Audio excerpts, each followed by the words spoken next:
Grew up in the 1980s or just obsessed with retro America, ever wonder why the neon drinks, oversized cookies, and guilt-free chips we begged for suddenly vanished? The snacks that defined our childhood were undone by shifting tastes, strange warnings, and legendary misfires like New Coke. Stay to the end. The final item will rewrite a memory you're sure you remember. 1. Hi-C Ecto Cooler Ghostbusters drink.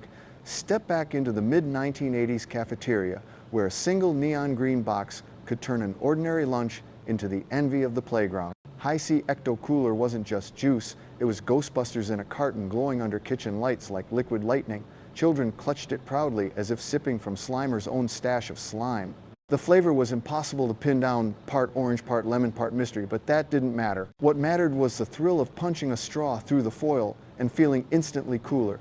Birthday parties displayed pictures of it beside bowls of chips, the liquid shimmering under the light like a radioactive punch bowl. Parents sighed at the sugar, yet always caved to the begging.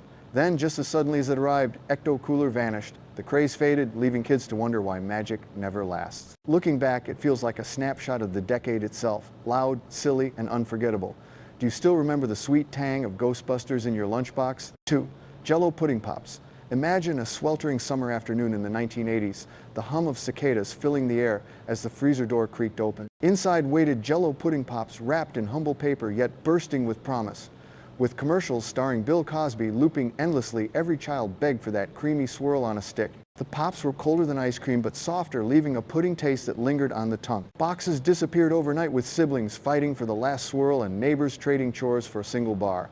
On July afternoons, the sound of tearing wrappers meant sticky smiles and laughter. It was a dessert that belonged as much to memory as to taste. By the 1990s, they quietly slipped away, leaving only nostalgia in their place. Parents remembered the mess, kids remembered the joy, and everyone missed that cold, creamy bite. Even now, people talk about them like a legend. Do you recall how the swirl melted instantly on your tongue? 3. Oreo Big Stuff. Picture a lunch table where ordinary cookies suddenly seemed small, and then out came Oreo Big Stuff. This wasn't just a treat, it was an event, a single cookie larger than a child's palm, wrapped in shiny packaging.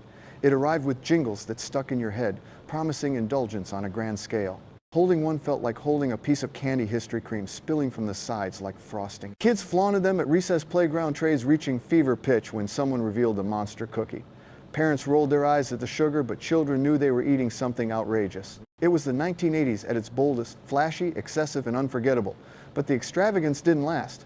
They were impractical, unhealthy, and destined to fade. Still, that moment of tearing into one felt like defying gravity itself. Do you remember peeling back the wrapper, wondering how anyone could finish a cookie that big? And which snack from these first 3 do you still dream about most? 4.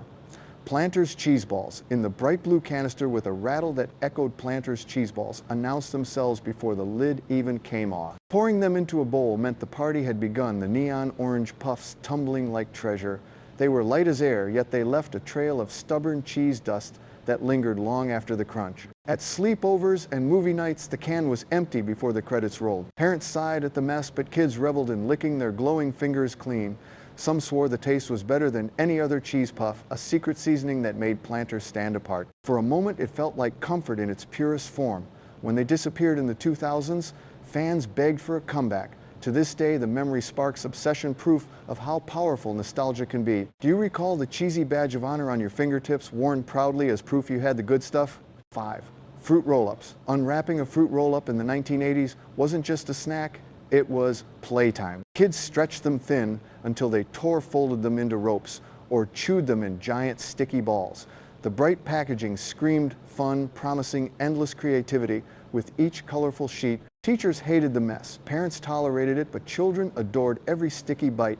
The taste was candy disguised as fruit bursting with sugar disguised in cheerful wrappers. Lunch tables became arenas where kids compared tricks, daring each other to eat a whole sheet at once.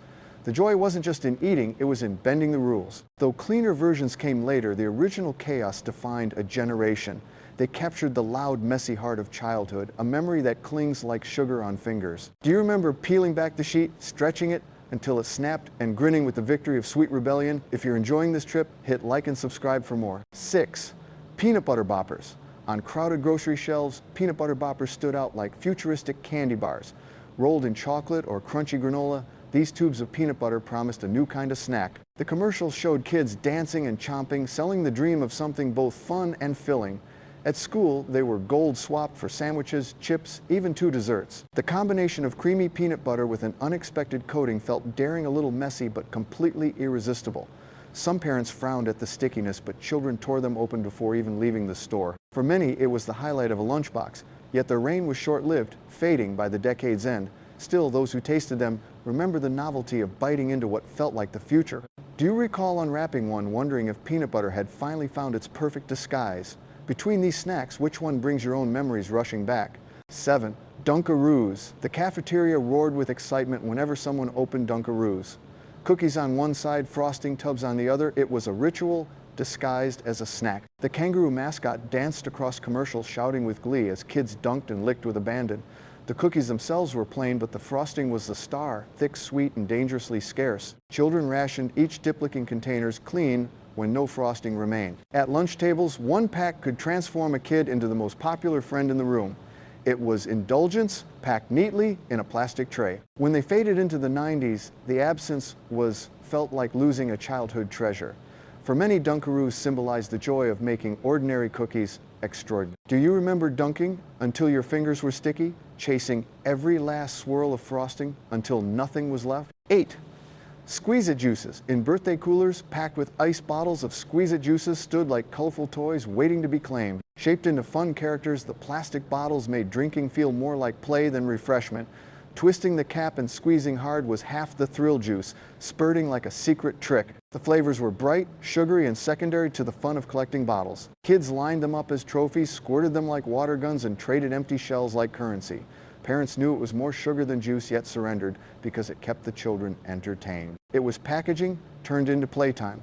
Though they eventually vanished, Squeeze-Its proved how creativity could turn a drink into a cultural icon. They were silly, colorful, and undeniably part of the decade's spirit. Do you remember the joy of twisting that tiny cap, feeling like you were playing with your drink instead of just sipping? 9. Hubba Bubba Bubble Tape. 6 feet of gum tucked into a bright plastic roll. Hubba Bubba Bubble Tape was marketed like a gadget rather than candy. The challenge was irresistible. 6 feet of fun for you, not them. Kids pulled long strips to shock friends, daring themselves to chew entire feet at once. The ritual of unrolling, tearing with teeth and rewinding the gum made it addictive beyond the taste. That sweet pink flavor lingered, filling classrooms and playgrounds with sticky bubbles. Backpacks, lunchboxes, and jeans pockets all carried the bulky roll like a badge of coolness. Sharing it turned classmates into instant allies. By the decade's end, it was cemented as a playground legend. Not just gum, but an experience, a toy, a symbol of daring. Do you recall the thrill of unrolling too much, your cheeks aching as you tried to chew it all? Which of these first 9 has left the sweetest taste in your memory? 10. Keebler Pizzeria's chips. The moment you opened a bag of Keebler Pizzeria's, the smell hit half chip, half frozen pizza, all temptation. Marketed as baked from real pizza dough, they promised the flavor of a slice packed into a crisp. The mischievous elves shouted about it in commercials, making sure kids believed. The taste was bold, salty, and instantly addictive, earning them a reputation as the trade bait of cafeterias. Friends begged for just one, knowing the flavor was unlike anything else on the shelf. Even skeptical parents sneaked chips when the bag was left unattended. It was pizza without the oven, fast and irresistible. Though they disappeared in the 90s, their legend still lingers. For those who tried them, it was proof that a chip could really taste like pizza. Do you remember tearing into a bag, breathing in that cheesy scent, and realizing you were holding the future of snacking in your hands? 11. Fruit Wrinkles. In small crinkly bags that fit neatly into lunchboxes, Fruit Wrinkles looked harmless at first glance. They were chewy, bright candies shaped like raisins, but bursting with artificial fruit punch. Kids loved the novelty of pouring a handful into their palms, each piece tougher than a roll-up but softer than a gumdrop. Mothers bought them thinking they were healthy, yet everyone knew they were candy in disguise. At recess, children popped them one by one, stretching the flavor as long as possible. Some poured entire packs into their mouths, savoring the sweet rush while teachers looked away. They were quirky, messy, and short-lived. By the late 1980s, Fruit Wrinkles were gone, overshadowed by flashier snacks. Still, for those who tasted them, they were a secret joy, a pocket-sized rebellion against plain lunches. Do you remember tipping a whole pack into your mouth, grinning as the sugary flavor lingered longer than it should? 12. Space Dust. Opening a pack of Space Dust felt more like a science experiment than candy.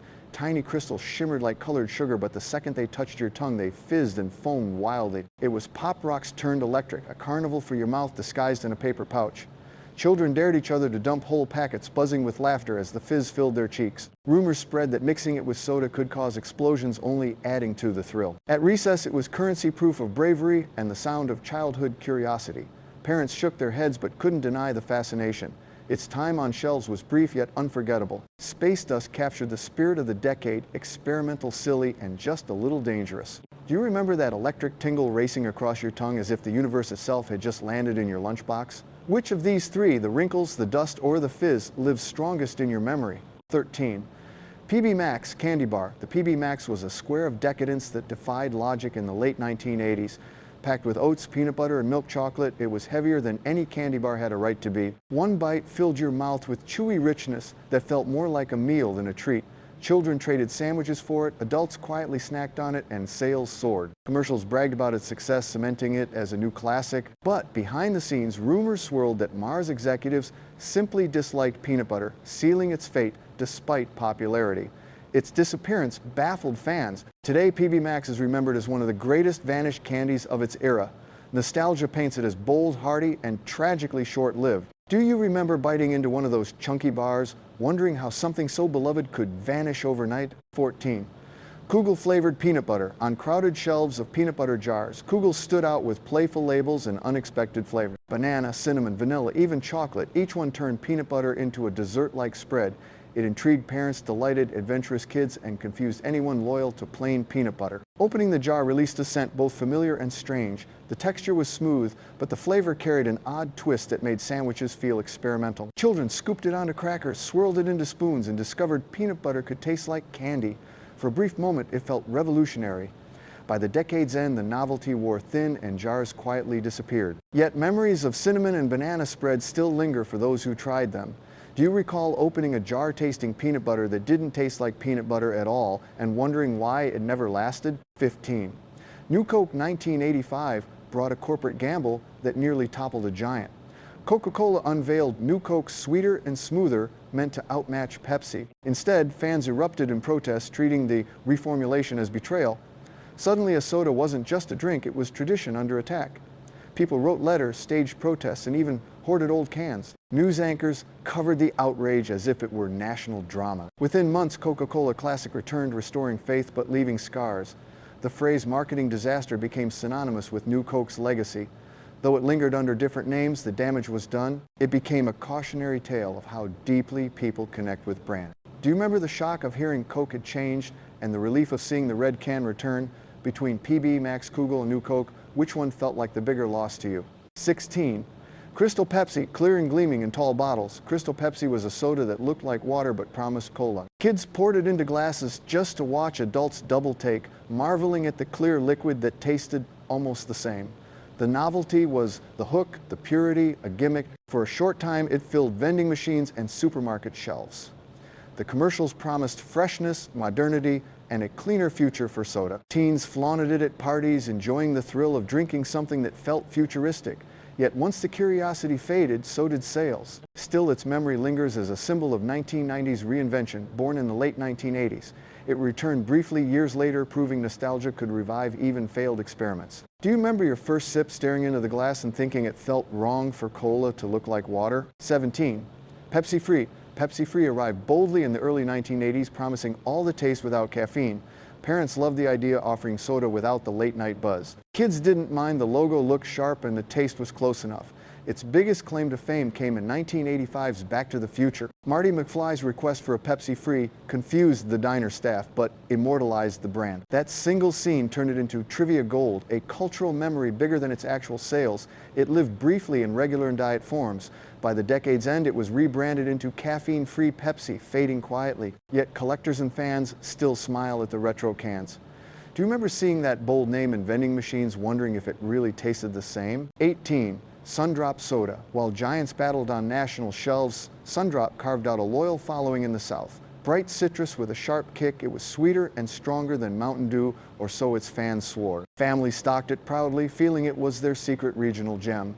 Gas stations, diners, and backyard cookouts carried Sundrop as a badge of identity. Children cracked the green cans with pride, savoring the zing that lingered longer than national rivals. Moving away meant longing for Sundrop like a taste of home.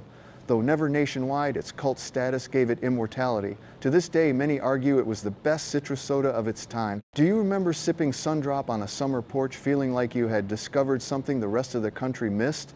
Which of these sodas was closest to your heart? 19. Sizzling commercials promised sizzling as bacon with less fat, sizzling in pans across the 1980s. Strips looked familiar, smoked and salty, but children noticed the difference immediately. Parents tried to believe it was healthier, though everyone knew it wasn't bacon. The sound in the pan was right, the smell nearly convincing, but the taste fell short, leaving kids longing for the real thing. Still, sizzling managed to stick around for years, part of the health-conscious push of the era. Families gave it a chance, if only briefly.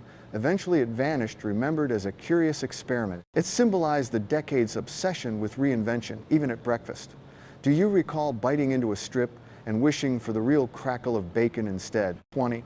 Carnation breakfast bars. In shiny wrappers that promised a complete meal, Carnation breakfast bars offered convenience in a hurry. Peanut butter, chocolate chip, or fruit flavors made mornings easier for busy families. Advertisements insisted they were smart choices, though the taste leaned closer to candy.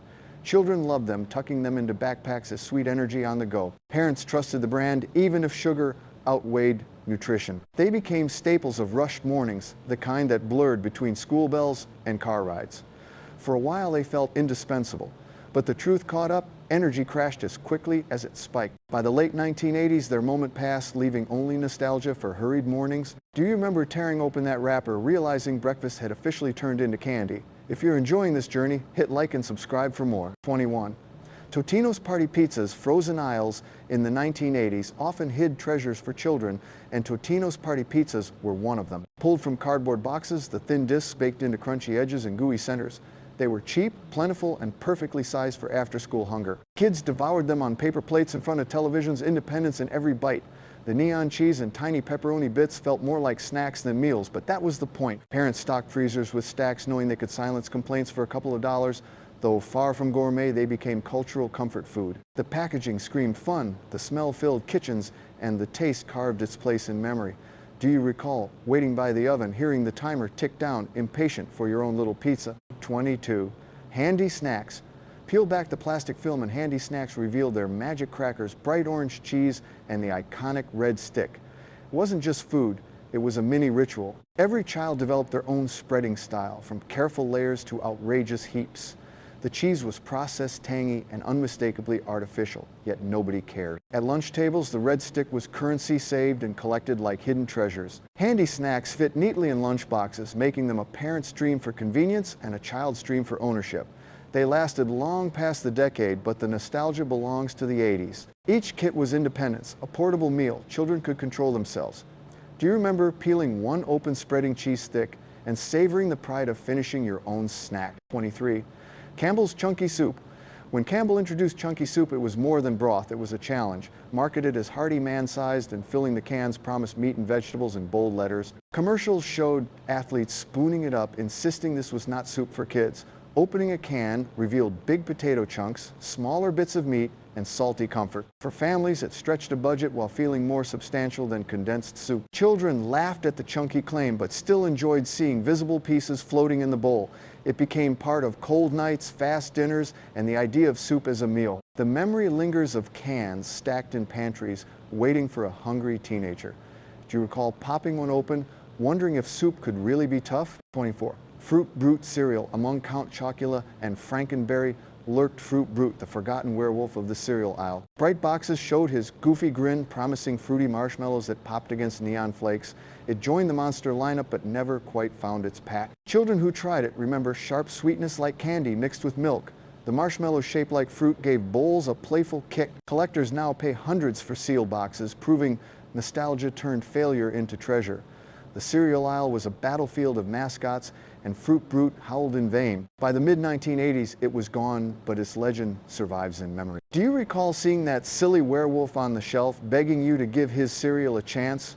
Which of these forgotten foods would you bring back if you could? 25. Pringles Light, stacked neatly in familiar cans. Pringles Light seemed like a miracle. Same flavor, fewer calories. The secret was Olestra, a fat substitute marketed as the snack of the future. For a while, shelves couldn't hold enough of them, but whispers spread quickly. Digestive troubles, odd side effects, and warnings printed right on the can. Kids joked about it at school while adults quietly avoided them. What began as excitement became a cautionary tale, a snack remembered more for consequences than taste. Still, they capture the diet-obsessed era of the 1980s. Nostalgia now frames them as strange experiments in guilt-free eating. Do you recall eyeing those cans, tempted by the promise, yet wary of the risk? If you're enjoying this trip, hit like and subscribe for more. 26.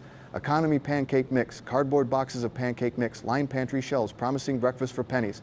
Add water, stir lumps away, and suddenly the kitchen filled with the smell of comfort. Uneven pancakes, crispy edges, and soft middles became family staples. Children flipped them with bent spatulas, laughing when they landed crooked. Butter jelly or sugar rolled inside turned them into handheld treats. On Sundays, leftovers stacked in the fridge felt like treasure waiting to be warmed. They were survival food and simple joy in one. Economy pancake mix never aimed to be fancy, only filling. Do you remember rolling one with cinnamon sugar, eating it like a taco, and feeling the world slow down? 27. Ramen noodles. 10-cent packs of ramen were lifelines for students and young families. Boiled on stovetops or microwaved in mugs, the salty aroma filled cramped apartments. Crunching them dry was its own snack for the daring. The broth was thin, the noodles soft, but they brought warmth and survival. Friends slurped together, laughing at the simplicity, knowing it was all they could afford. It was comfort wrapped in plastic, proof that small budgets could stretch. Though prices rose, ramen still holds a place in memory. It represents late nights, survival weeks, and laughter over shared bowls. Do you recall slurping noodles straight from the pot, steam fogging your glasses as you ate? 28. Canned pork and beans pantry shelves often hid cans of pork and beans, cheap yet dependable. Sweet sauce, coated tender beans, and if you were lucky, a small cube of pork floated inside. Heated on the stove or eaten cold, they filled stomachs when little else could. Children spooned them over toast, adults stretched them into casseroles, and everyone cleaned plates with bread. They weren't glamorous, but they kept families fed. Their scent lingered warm and smoky long after dinner ended. Beans in cans were resilience in its simplest form. They proved survival could be satisfying. Do you remember dipping bread into the sauce, soaking up every last bit with gratitude? 29. Store brand white bread. Plastic bags of white bread sold for less than $1, soft and squishable in your hands. It tore, easily went stale fast, yet anchored countless meals. Peanut butter, bologna, or grilled cheese all relied on it. Children balled slices into doughy bites, parents toasted it black, and everyone knew its bland comfort. It wasn't prideful, but it was dependable. At school, lunches, sandwiches stacked from store brand bread carried kids through long afternoons. Now, loaves are thinner, smaller, and more expensive.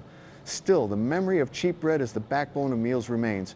Do you remember sprinkling cinnamon sugar on buttered slices, turning poverty into sweetness? 30. Economy-sized popcorn kernels, oversized bags of popcorn kernels lived in cupboards feeding families for weeks. Heated with oil in a pot, they popped wildly, steam and aroma filling kitchens. Children pressed ears to lids, counting seconds between explosions. Bowls overflowed with salty handfuls, sometimes burnt, sometimes perfect.